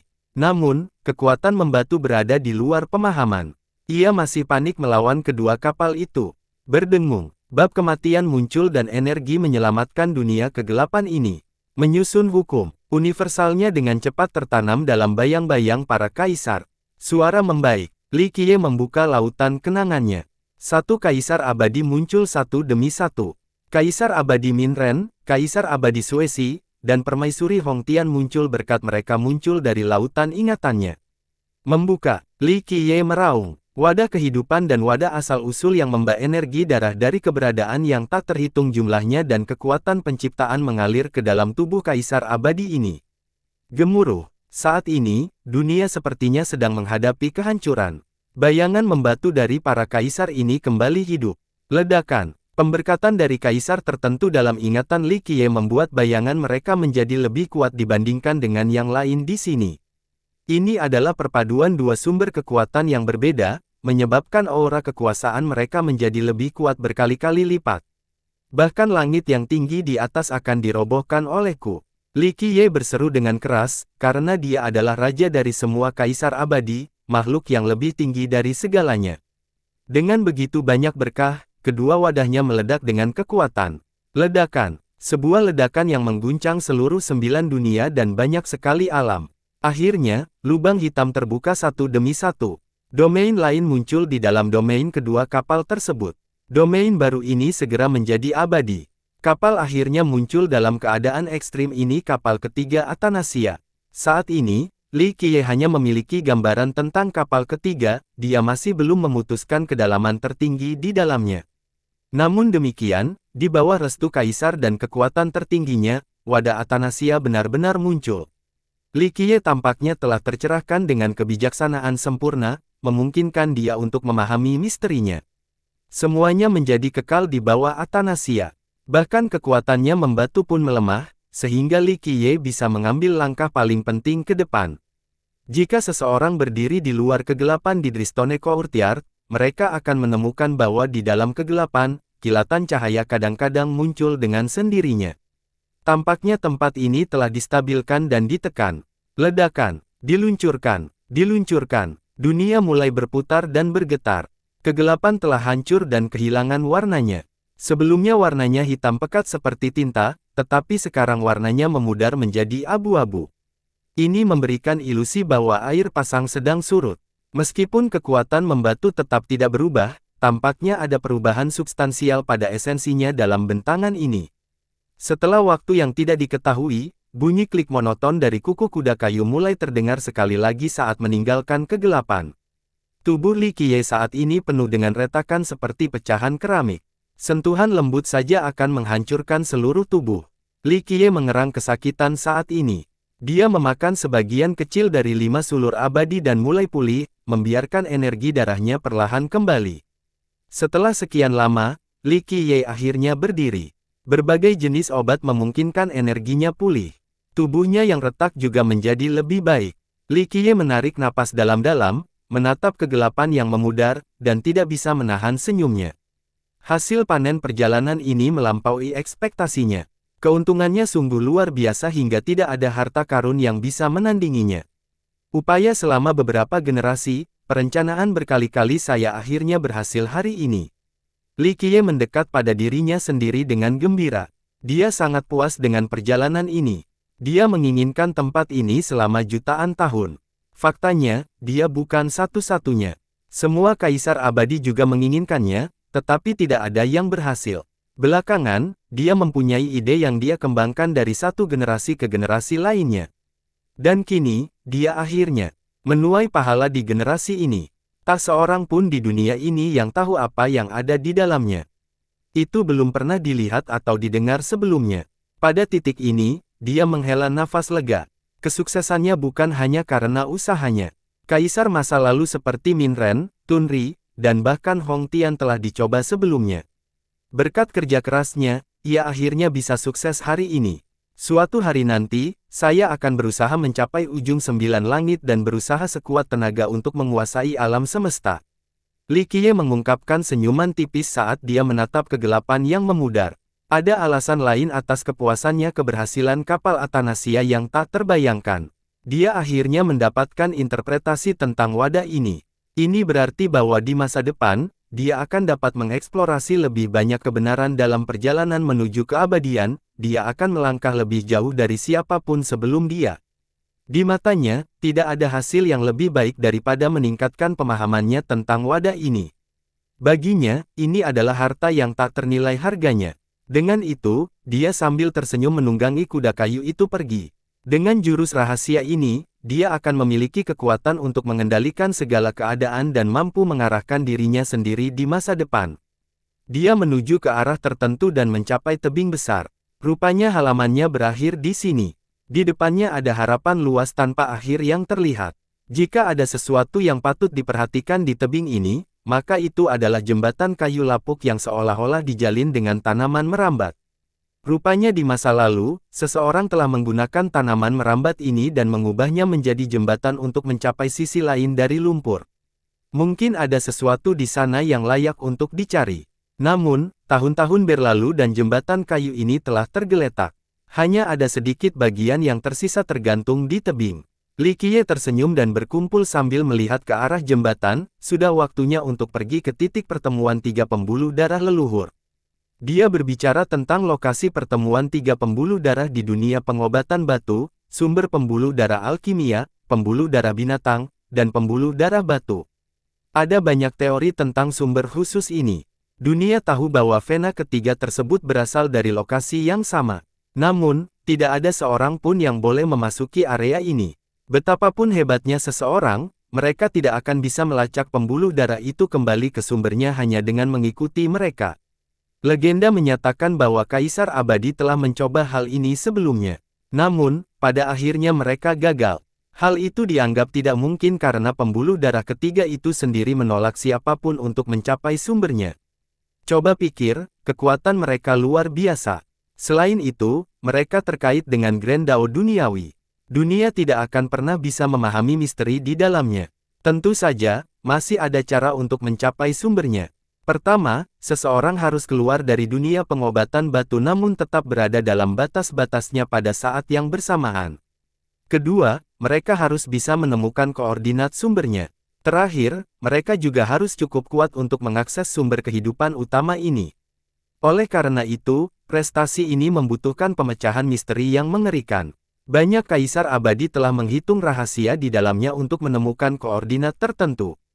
Karena kesulitan yang diketahui tersebut, tidak ada seorang pun yang dapat mencapai sumbernya.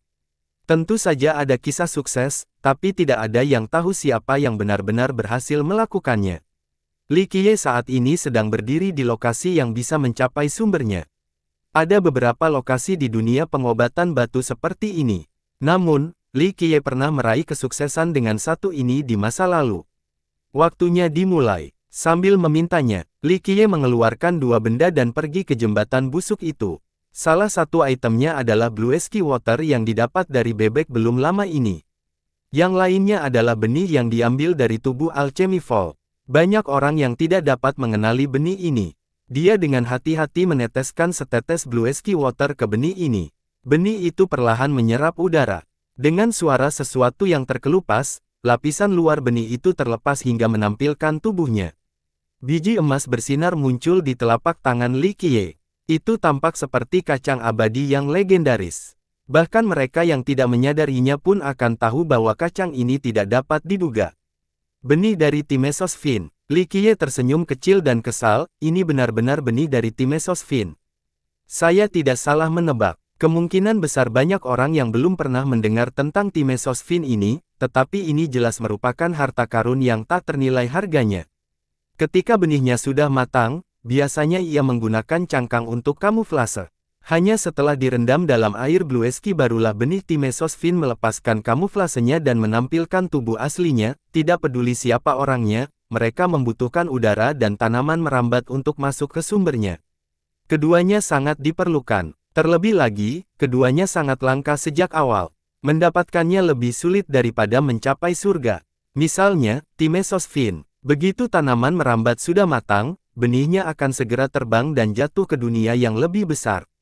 Namun, proses ini tidak dapat dibatalkan, bahkan oleh kaisar abadi sekalipun. Apalagi tanaman merambat ini jarang menghasilkan biji. Hanya akan ada 3 hingga 5 benih setiap kali. Coba pikirkan, hanya 3-5 benih yang hilang di dunia yang luas akan lebih mudah menemukan sebutir pasir di lautan daripada menemukan satu benih ini. Oleh karena itu, Li Qiye memburu benih ini selama 5 generasi sebelum akhirnya mendapatkannya. Kerja kerasnya akhirnya menghasilkan hasil dan dia akhirnya sukses. Dia meletakkan benih ini di atas jembatan busuk dekat tebing lalu menuangkan lebih banyak air Blue Ski ke atasnya. Dalam waktu singkat, keajaiban terjadi. Benih ini berkecambah dan dibuang di tanah berlumpur. Dalam sekejap mata, terdengar suara benda jatuh. Sebuah pohon anggur besar tumbuh dari tanah dengan banyak cabang tumbuh darinya. Cabang-cabang ini dipelintir menjadi beberapa bagian berbeda seperti ular yang berkelok-kelok. Cabang-cabang ini saling menjalin untuk memperpanjang jembatan yang ada. Hal yang tidak mungkin terjadi, jembatan ini mulai memanjang ke dalam lembah yang luas, ke sisi lain. Li Qiye tidak berani membuang waktu, ia segera mulai berjalan melintasi jembatan tanaman merambat yang cukup panjang.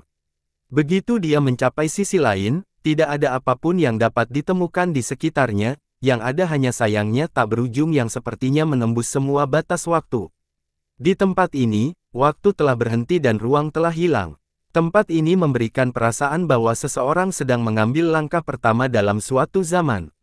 Rupanya inilah titik awal dunia, tidak ada makhluk hidup di sini, dan bahkan waktu sendiri pun belum ada. Li Qiye berjalan diketahui di jembatan kayu untuk waktu yang tidak diketahui sebelum akhirnya mencapai tujuannya.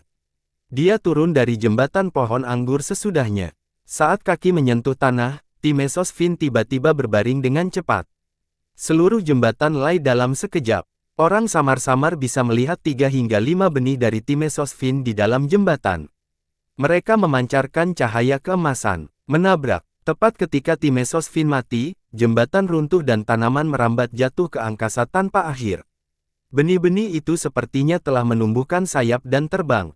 Dengan kecepatan tertinggi, mereka menembusnya sendiri dan menghilang dari lokasi ini. Benih-benih ini kemudian akan terbang ke dunia yang lebih besar, tidak ada yang tahu di wilayah mana mereka akan mendarat. Bahkan jika seseorang dipasang, mereka tidak akan tahu tujuan sebenarnya. Lagi pula, sedikit orang yang tahu tentang Timesosfin. Li Qiye hanya menghela nafas setelah melihat benih itu beterbangan.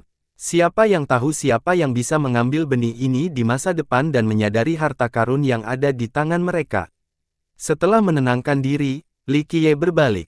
Di hadapannya ada sebuah kolam yang sekilas tampak tidak terlalu istimewa. Mata telanjang tidak akan bisa membedakan sifat magisnya. Namun, ceritanya akan berbeda ketika seseorang membuka pemandangan surganya. Mereka akhirnya bisa menyaksikan pemandangan megah di hadapan mereka. Kolam itu penuh dengan rune Dao. Ini adalah rune yang paling mendalam dan misterius di dunia. Semua hukum duniawi nampaknya berasal dari tempat ini, tidak peduli betapa cemerlangnya seseorang, mereka akan terpesona oleh rune ini setelah melihatnya dalam waktu lama. Mereka yang memiliki bakat lebih lemah akan langsung pingsan atau bahkan mati. Air di kolam itu bahkan lebih menakjubkan lagi. Itu mengalir seperti aqua abadi dan memancarkan cahaya ilahi yang indah. Setiap tetes memancarkan aura transenden dan menopang 3000 dunia. Ini bukan air kolam melainkan air abadi yang legendaris. Bahkan jika seseorang belum pernah melihat aqua abadi sebelumnya, mereka akan berpikir bahwa aqua terbaik di dunia ini tidak akan lebih unggul dari ini setelah melihat air di kolam ini. Kemegahan asalnya, Li Qiye dengan lembut menghela nafas. Dia tahu apa itu bahkan tanpa membuka pemandangan surganya. Kemegahan provenance adalah sesuatu yang dunia belum pernah dengar sebelumnya. Jika Kaisar Abadi mendengar namanya, mereka akan mulai mengeluarkan air liur dan akan mencoba mendapatkan botol dengan cara apapun yang diperlukan. Itu bahkan lebih berharga daripada cairan utama duniawi atau esensi tertinggi lainnya di dunia ini. Kesenjangannya sangat besar. Selain itu, aspek yang lebih menakjubkan lagi adalah bahwa keberadaan apapun dapat diatasi, tidak seperti Myriad Star Water yang kejam. Ada legenda yang menyatakan bahwa sumber ketiga urat nadi leluhur adalah awal mula terbentuknya dunia ini. Pada awalnya, esensi yang tak terhitung jumlahnya menunjukkan 9 dunia dan banyak sekali alam. Beberapa benda tidak meleleh selama waktu itu dan jatuh ke dunia. Mungkin benda-benda ini akan menjadi bahan yang ditemukan di sini, di sumber ketiga urat tersebut. Ada cukup esensi di sini untuk menciptakan dunia baru dan menyelamatkan penghuninya. Legenda ini tidak memiliki dasar. Meskipun demikian, kemegahan provenance jelas merupakan esensi paling berharga di dunia ini, tidak ada keberadaan yang bisa lepas dari godaannya. Meskipun benda itu berada dalam genggamannya, Li Qiye tidak mengambil tindakan apapun karena dia tahu bahwa hal itu tidak mengikisnya. Ini karena rune Dao yang mengelilingi kolam sangat kuat. Tanpa penerimaan rune ini, bahkan Kaisar Abadi akan diteleportasi keluar dalam sekejap, mereka tidak akan bisa tinggal di sini lebih lama lagi. Berdengung, rune Dao yang menutupi kolam mulai menyala. Mereka datang bersama-sama dengan udara cipratan. Rune Dao ini menumpuk satu sama lain seperti air yang mengalir lambat. Mereka mulai berubah dari satu orang ke orang lain. Yang pertama adalah seorang pria tampan dan kekar. Berikutnya adalah orang misterius yang diselimuti jubah. Lalu tiba-tiba, dia hanya terlihat seperti orang biasa. Akhirnya, rune mengambil bentuk yang lengkap. Seekor burung gagak muncul di hadapan Li Qiye. Rentangan sayapnya menghapuskan dunia, segudang alam hilang dalam kegelapan. Burung gagak ini menjulang di atas segalanya saat ia menekan langit dan bumi. Kamu masih berani kembali ke tempatku. Pidato gagak itu bergema seperti perintah Raja Abadi yang tertinggi, seolah-olah banyak dewa yang bersujud di hadapannya. Derivasi Anda salah.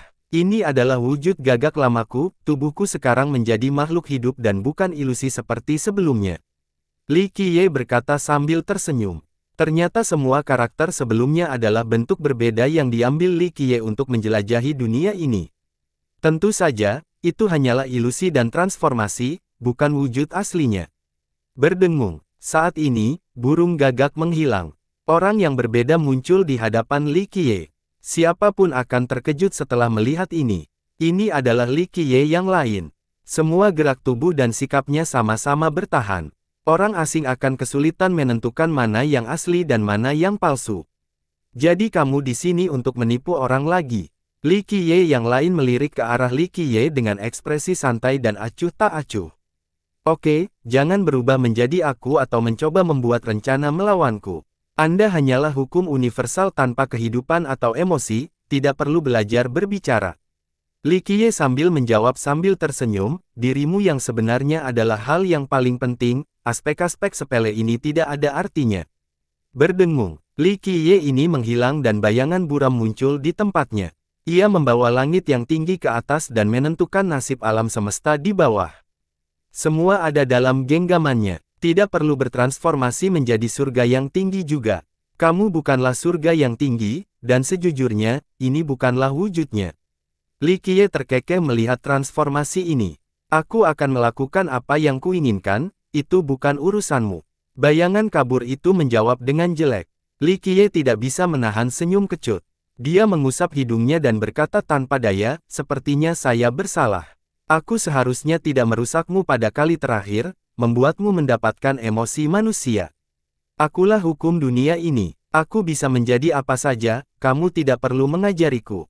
Bayangan kabur itu dengan nada menghina menyatakan dengan sangat arogan.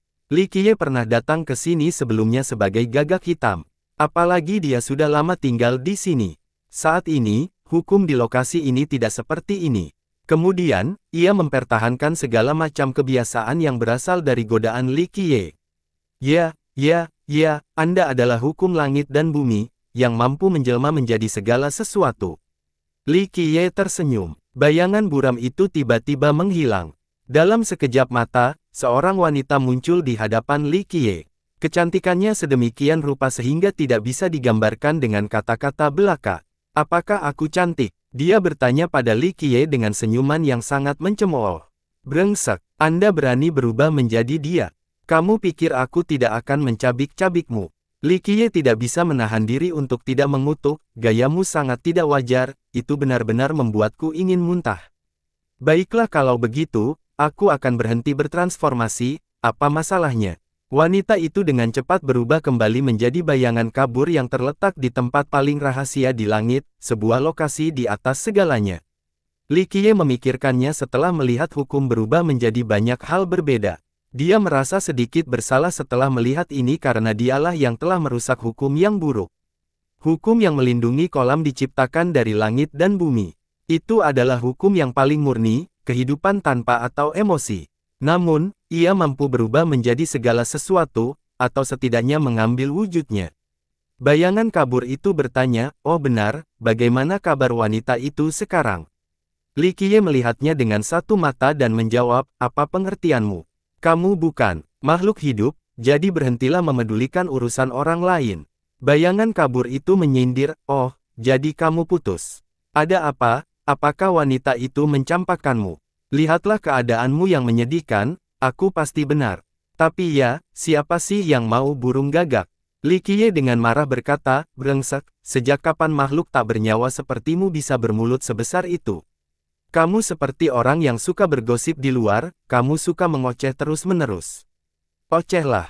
Bayangan kabur itu menjawab dengan nada meremehkan, "Siapa yang tak henti-hentinya saat itu? Hanya mengoceh di telingaku sepanjang hari tentang Suer dan kemudian Zaner, kamu membuat muak mendengarkannya sepanjang waktu." Li Qiye mengerutkan kening setelah mendengar ini, "Sial, aku tahu aku seharusnya tidak menyesuaikan semua hal itu. Hehehe, sekarang sudah terlambat. Aku sudah tahu banyak rahasiamu." Bayangan itu berkata dengan sombong. Li Qiye melihatnya, "Aku hanya bermain-main denganmu. Lagi pula, bagaimana aku bisa memperbaiki rahasia apapun? Tolong, main-main denganku. Akulah hukum langit dan bumi dan dapat memperoleh segala sesuatu dengan mudah." Bayangan itu bertanya, "Bagaimana saya tidak bisa membedakan cerita nyata dari cerita palsu?" Li Qiye sedikit meremehkan. Lawannya bukanlah makhluk hidup atau bahkan keberadaan, itu hanyalah hukum universal. Namun, makhluk terkutuk itu benar-benar tahu cara bercanda, sikapnya sama seperti dia di masa lalu. Ini hampir membuatnya muntah darah. Bayangan itu berkata, "Hei, aku memberi diriku beberapa nama, beritahu aku mana yang terbaik. Mengapa kamu menginginkan sebuah nama, namamu hanyalah hukum." Li Qiye menjawab, "Lupakan saja. Jika kamu tidak mau mendengarkan, jangan datang memohon padaku nanti." Bayangan itu ditampilkan dengan sikap arogan yang hampir membuat Li Qiye gila. "Baiklah, beritahu aku kalau begitu." Li Qiye tidak punya pilihan selain menyetujuinya. Bayangan itu menjadi bersemangat setelah menemukan seorang pendengar, "Ada pasangan, lihatlah. Sa Qiye, Zhen Qiye, Mi Qiye, Tu Qiye, Zhan Qiye, mana yang terbaik?" Setelah bayangan itu menyebutkan lebih dari 10 nama dalam satu tarikan napas, Li Qiye hampir muntah darah lagi. "Tak satu pun dari mereka adalah kamu, kamu harus memotret dirimu sendiri, bunuh adikmu." Wajah Li Qiye menjadi hitam. Dengan respon itu, bayangan itu mengurungkan niatnya dan berpikir sejenak sebelum melanjutkan, "Menurutku akan lebih baik jika menyebut diriku gagak hitam. Itulah gelarku." Li Qiye membalas, "Ditambah lagi, Anda hanyalah hukum universal. Anda ingin nama. Bagaimana dengan pantatku? Bah, siapa bilang aku tidak mau nama? Saya yang terhebat di dunia ini, satu-satunya selama ribuan tahun, jadi tentu saja saya menginginkan nama yang keren." Bayangan itu dengan arogan menyatakan, "Yang abadi ini menginginkan namamu. Mulai sekarang, aku adalah Gagak Hitam. Oke, bisakah kita bicara serius sekarang? Li Qiye merasa tidak berdaya dan berkata dengan lemah, menyebut dirimu sendiri Gagak Hitam hanya meniru orang lain. Jika Anda adalah yang terhebat di dunia ini, bukankah ini terlalu berlebihan? Masuk akal. Bayangan itu berpikir lagi, saya yang terhebat, jadi mengapa saya harus berbagi gelar dengan Anda? Baiklah kalau begitu, mulai sekarang, aku Zhan Xian. Mengapa Zhan Xian? Li Qiye dengan penasaran tersenyum. Kamu mengutarakan sebelumnya, di zaman kuno, yang abadi adalah satu-satunya hal di dunia ini, mereka berada di atas segalanya.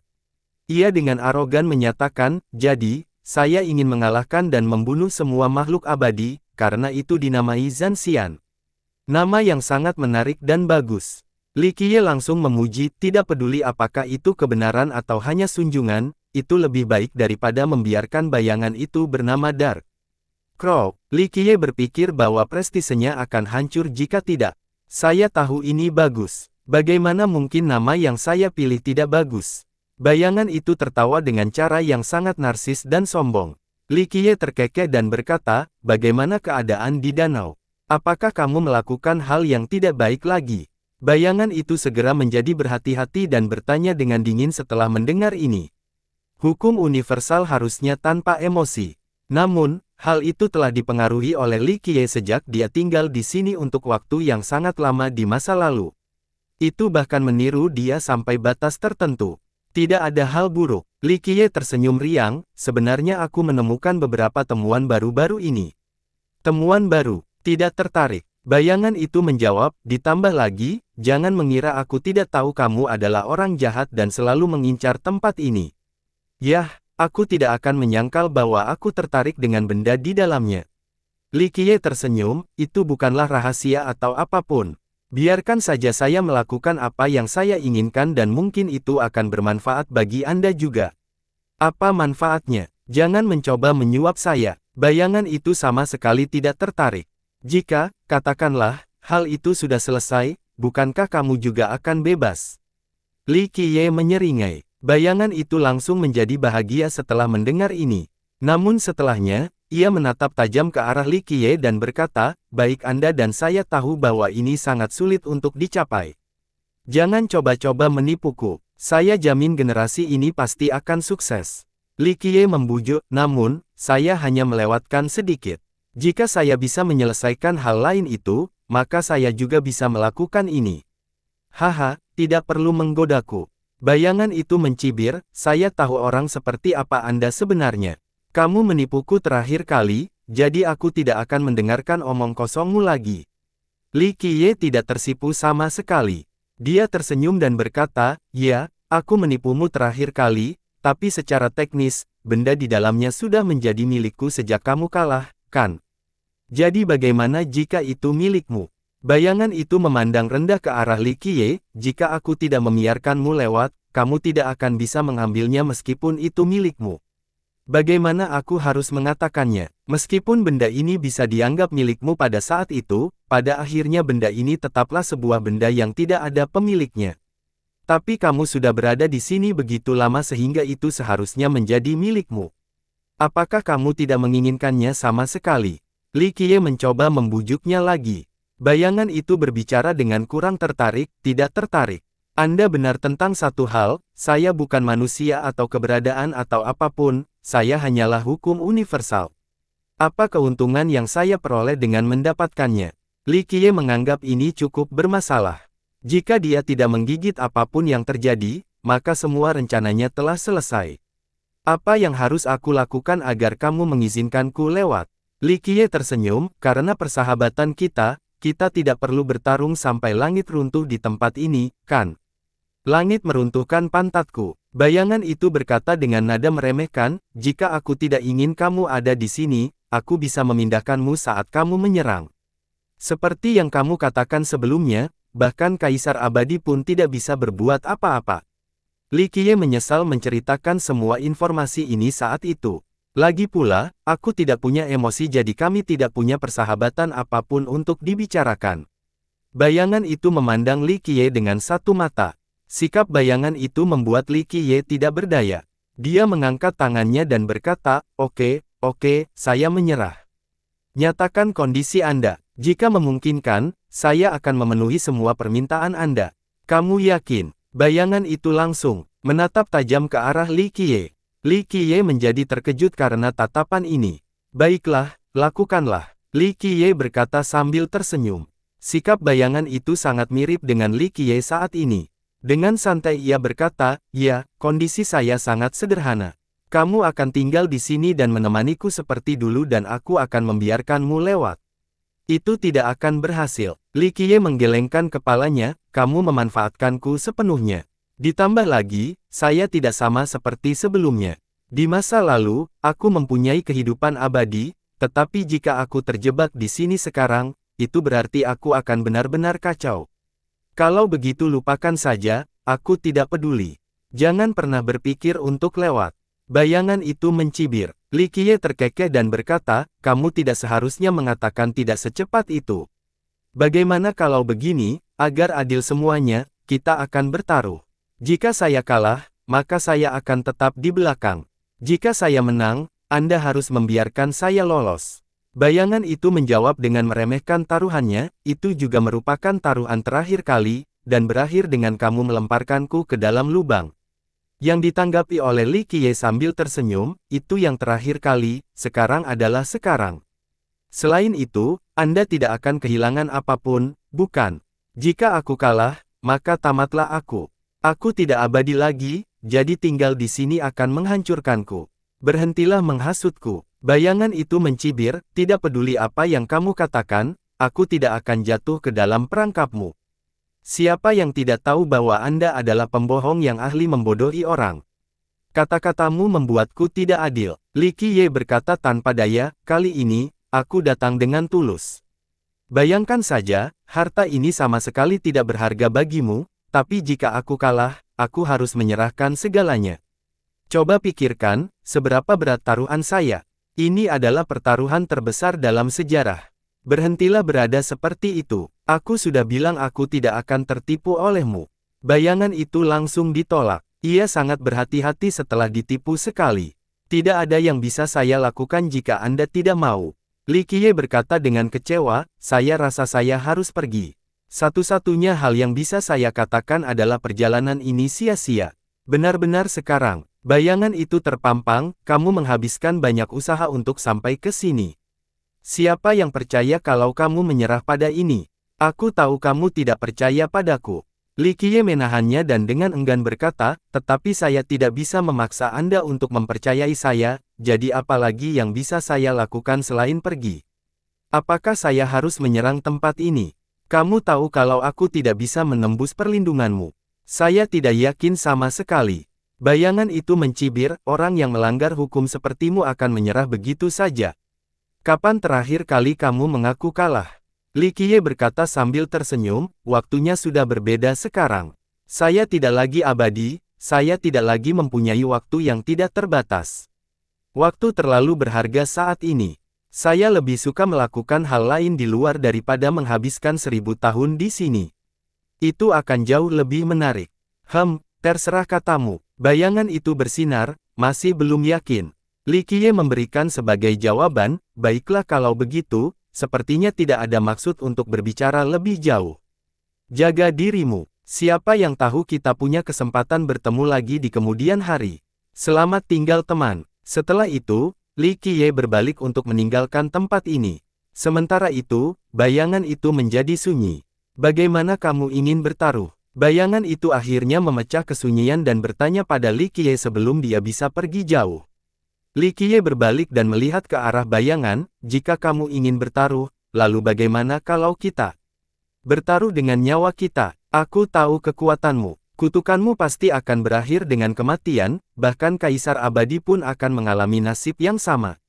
Jadi, aku ingin mencoba menggunakan takdirku yang sebenarnya untuk menahan kutukanmu." Li Qiye berhenti sejenak, "Jika aku tidak bisa hidup setelah nasibku yang sebenarnya tertimpa, maka aku kalah. Jika saya bisa hidup kembali, maka Anda kalah. Bagaimana keadaannya?" "Haha, jangan melakukan ciuman seperti itu. Aku tahu kamu masih abadi. Bahkan jika aku mengutukmu, itu tetap tidak akan bisa membunuhmu. Bayangan itu terpampang. Li Qiye terkekeh, kamu masih tidak percaya padaku. Anda adalah hukum universal yang paling mendalam di dunia ini. Jika Anda masih ragu, maka Anda bisa mencoba dan memperolehnya. Pada generasi ini, saya telah mendapatkan kembali tubuh asli saya dan melarikan diri dari gua iblis abadi. Saya berdiri di hadapan Anda bukan sebagai ilusi, tetapi sebagai makhluk hidup dengan daging dan darah. Jika saya masih abadi karena gua tersebut, apakah Anda dapat memperolehnya? Baiklah, aku akan melakukannya. Bayangan itu merengut dan terus berubah. Setiap transformasinya sangat misterius dan mendalam. Bahkan orang jenius yang paling cemerlang pun tidak akan mampu memahami transformasinya. Setelah banyak perubahan, hukum yang mendalam akhirnya kembali ke bentuk bayangannya yang kabur, masih tetap kuat seolah-olah ia adalah tiran atas segala sesuatu. Sepertinya kamu mengatakan yang sebenarnya. Tubuhmu benar-benar asli dan kekuatan abadi telah lenyap. Bayangan itu akhirnya mengakui pernyataan Li Qiye. Aku tidak perlu menipumu karena kita selalu jujur satu sama lain. Li Qiye tersenyum, kita sudah lama bersama, jadi bagaimana aku tega menipumu? Bayangan itu dengan dingin berkata, benar, sama seperti terakhir kali. Meski seharusnya tidak memiliki emosi, ia masih ingat dengan jelas kapan Li Qiye menipunya terakhir kali dan sangat kesal padanya. Li Qiye menggelengkan kepalanya, sebenarnya, aku tidak membodohimu kali terakhir, itu hanya bagian dari rencana. Anda dan saya sama-sama mengetahui kondisinya, saya tidak berbohong sama sekali. Dalam situasi saat ini, saya hanya membuat sedikit perubahan, itu saja. Bagaimana dengan kali ini? Apa yang akan kamu lakukan? Bayangan itu berkata, saya tidak percaya bahwa Anda tidak takut mati. Yang ditanggapi oleh Li Qiye sambil tersenyum, tentu saja saya takut mati. Meskipun demikian, saya telah tercerahkan dengan Grand Dao tertentu, jadi saya yakin dapat menahan kutukan Anda. Saya memiliki keyakinan mutlak bahwa saya mampu menghentikan bahkan Kaisar Abadi. Ayo cobalah jika kamu tidak percaya padaku. Nada yang besar sekali. Bayangan itu langsung kesal. Kata-kata seperti itu sama sekali meremehkan kekuatannya. Bagaimana dia bisa menerima keluhan seperti itu? Ia melanjutkan dengan mengatakan, bahkan jika kamu telah menerima kehendak surga, aku masih bisa menyiksamu sampai mati. Datanglah. Li Qiye memprovokasi, saya tidak takut dengan kutukan Anda yang tidak stabil. Saya akan berdiri tegak dan menyaksikan hal itu tidak efektif melawan saya. Dengan itu, serangkaian suara terdengar. Nasib sebenarnya Li Qiye muncul dan melayang di sekelilingnya. Dia tersenyum ke arah bayangan itu, ayo, biarkan aku merasakan kekuatan kutukanmu. Baiklah, aku ingin melihat betapa kuatnya dirimu. Provokasi Li Qiye membuat marah bayangan itu. Dalam sekejap mata, rune Dao melaju ke depan seperti banjir. Itu berubah menjadi mantra yang sangat misterius dengan kekuatan yang tak terkatakan. Rupanya itu abadi, tidak ada jalan kembali setelah terkena kekuatan. Zes, mantra itu dengan cepat membekas pada nasib sebenarnya Li Qiye bagaikan besi yang membakar daging. Sensasi ini sangat menyakitkan, tapi Li Qiye masih berhasil menahannya. Setelah membuat tandanya, mantra tersebut segera meninggalkan takdir aslinya namun tidak membekas di area yang lebih dalam. Ia kembali menjadi bayangan kabur dan dengan marah berkata, bajingan, kamu menipuku lagi. Anda mendapatkan kitab suci kematian yang legendaris. Itu adalah hukum langit dan bumi dengan tingkat yang sangat mendalam. Namun, kitab suci kematian juga lahir pada awal mula alam semesta ini. Bahkan jika tidak diduga, ia tidak dapat memperoleh atau menghitung kitab suci kematian. Dia tahu bahwa dia telah jatuh ke dalam perangkap Li Qiye saat dia menanamkan kutukannya pada takdirnya yang sebenarnya. Ya, saya sedang mengembangkan kitab suci kematian. Li Qiye tersenyum tipis. Penderitaan akibat jejak nasib aslinya terlalu berat untuk ditanggungnya. Orang lain akan berguling-guling di tanah kesakitan. Namun, Li Qiye telah mengalami terlalu banyak pengalaman menyakitkan. Dia mampu berdiri dan tersenyum tanpa masalah. Kamu menipuku lagi. Bayangan itu berulang. Li Qiye tersenyum menanggapinya, saya tidak menipu Anda dan saya tidak pernah mengatakan bahwa saya juga tidak membuat kitab suci kematian.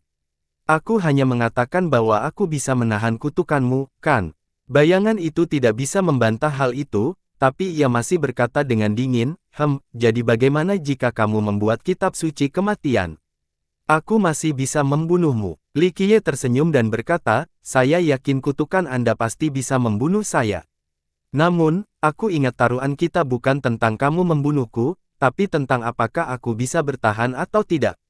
Saya tidak pernah mengatakan bahwa saya akan kalah setelah mati, hanya jika saya tidak bisa hidup kembali. Kamu melontarkan omong kosong yang tidak masuk akal hanya agar kamu bisa membimbingku dan mengalihkan perhatianku. Bayangan itu akhirnya menyadari bahwa ia telah melompat ke dalam lubang yang digali oleh Li Qiye. Li Qiye dengan lembut meyakinkan, sebagai hukum universal, Anda harus selalu berada dalam kondisi paling fokus untuk memperoleh dan menghitung tanpa dipengaruhi oleh emosi. Bajingan, jangan lagi. Bayangan itu sangat marah. Aku tahu kamu menyalahkanku. Li Qiye perlahan berkata, tapi bukan berarti aku tidak memberi kesempatan. Waktunya telah tiba untuk hal yang ada di dalam, selama saya berhasil. Ini pasti akan lepas landas dan Anda akan bebas karena misi Anda akan selesai. Anda adalah hukum universal yang luar biasa, jadi Anda bisa pergi kemanapun Anda mau. Semua pembicaraan ini tidak mengubah fakta bahwa kamu menipuku. Bayangan itu berkata dengan dingin. Bersambung.